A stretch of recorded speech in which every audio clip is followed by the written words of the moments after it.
Welcome to my channel Battlefield Stories. Today's story. The explosion tore through the night sky like thunder over the Pacific. The cabin lights flickered, oxygen masks dropped, and chaos consumed Flight 417. Screams echoed as the plane lurched sideways, the engine coughing smoke into the cold atmosphere 30,000 feet above the ocean. Amid the panic sat Evelyn Hart in seat 21A, her hands gripping the armrests so tightly her knuckles turned white. To most, she was just another passenger, quiet, polite, the kind who smiled at the flight attendants and kept to herself. No one knew that 10 years ago, she was Captain Evelyn Hart of the U.S. Air Force, a combat pilot who had once stared death in the face and refused to blink.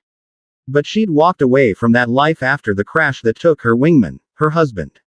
She hadn't flown since. She couldn't. Now, as alarms wailed and people cried, her instincts began to override her fear. She could feel the rhythm of the plane, the tremors in the fuselage, the pull of gravity, the stall vibrations whispering warnings she knew all too well. A flight attendant stumbled down the aisle, blood on her cheek, shouting, "Both pilots are down. The cockpit's locked. We can't." Evelyn was already unbuckling. "Move," she said firmly. Passengers turned to stare as she pushed past them, steadying herself against the shaking walls. Someone grabbed her arm. A man in his 40s, terrified. "Where are you going?" "To fly the plane." He blinked. "You're kidding." But her eyes, calm, razor sharp, alive again for the first time in years, told him otherwise. Evelyn reached the front of the aircraft.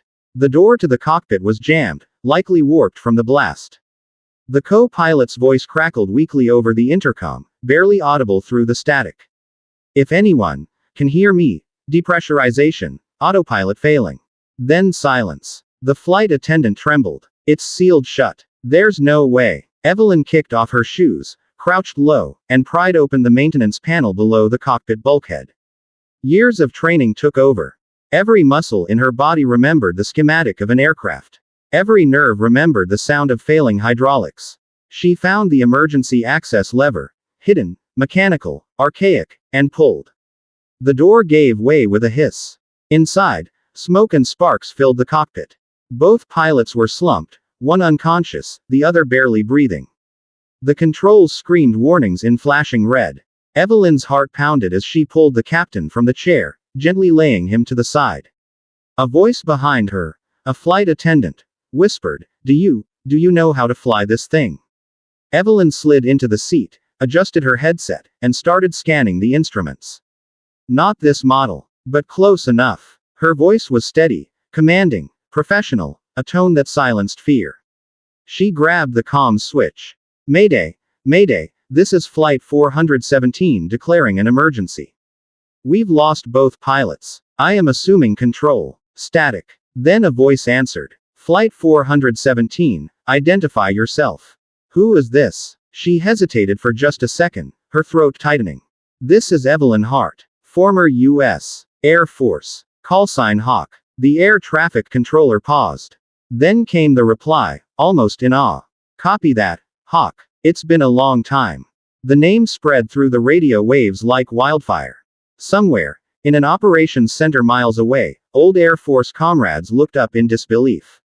Evelyn Hart, the pilot who'd vanished from duty after losing her husband in a Desert Storm mission, was alive, and flying again. The right engine was failing, the left was overheating, and they were losing altitude fast. Evelyn's mind raced through every emergency procedure she'd ever memorized. "Okay," she muttered. "Let's dance." She rerouted hydraulic pressure, engaged alternate stabilizers, and began to level the descent. The passengers behind her were silent now, watching the woman in 21A transform into something else entirely. Calm, controlled, unstoppable. Minutes passed like hours. Air traffic control guided her toward an emergency strip in Nevada. A pair of F-22 Raptors scrambled to escort, standard protocol. As the jets flanked her, one pilot's voice came through the frequency. "Flight 417, confirm you're stable. This is Falcon 2. We're on your wing." Evelyn smiled faintly. "Copy that, Falcon. Good to see you boys again." There was a pause. Then, "Wait, Hawk. Phantom wing. That can't be. Focus on the landing, Falcon," she replied, fighting the tremor in her voice. We'll talk later. The wind buffeted the damaged aircraft as they approached the strip. The landing gear was jammed. Evelyn's pulse spiked. She'd have to go belly down. She flipped the intercom on. Brace for impact. The passengers gripped seats, cried, prayed. Evelyn gritted her teeth, guiding the plane with a surgeon's precision. She could see the runway lights, faint, shimmering, salvation in the dark. A violent jolt tore through the plane as the fuselage scraped asphalt. Metal screamed. Sparks flew. The aircraft skidded for what felt like eternity, until, finally, it came to rest in a cloud of dust and silence. For a long moment, no one moved. Then, a child in row 8 began to cry, softly, alive. Others followed, sobbing, gasping in disbelief. Evelyn unbuckled, smoke curling around her. Her hands shook for the first time. The flight attendant entered the cockpit, tears in her eyes. You did it. Evelyn turned, exhausted, voice hoarse. They did it, she said softly, nodding toward the cabin. They stayed calm. The radio crackled again. A deep, familiar voice. Flight 417, you are clear. Ground units en route. Hawk, it's good to have you back. Evelyn leaned back in the chair, staring out at the night sky streaked with firelight and stars.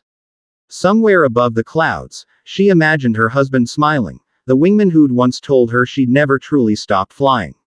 As rescuers rushed aboard and passengers cheered her name, Evelyn stepped down the ramp barefoot, the cold runway kissing her feet. A little girl ran up and hugged her leg. You're a real pilot, she whispered. Evelyn smiled faintly, eyes glistening.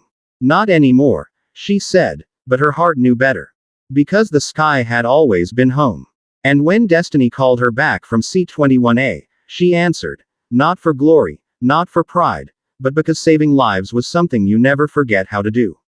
And somewhere in the static of the fading radio, the last transmission replayed faintly, the co-pilot's dying words, the spark that reignited her soul.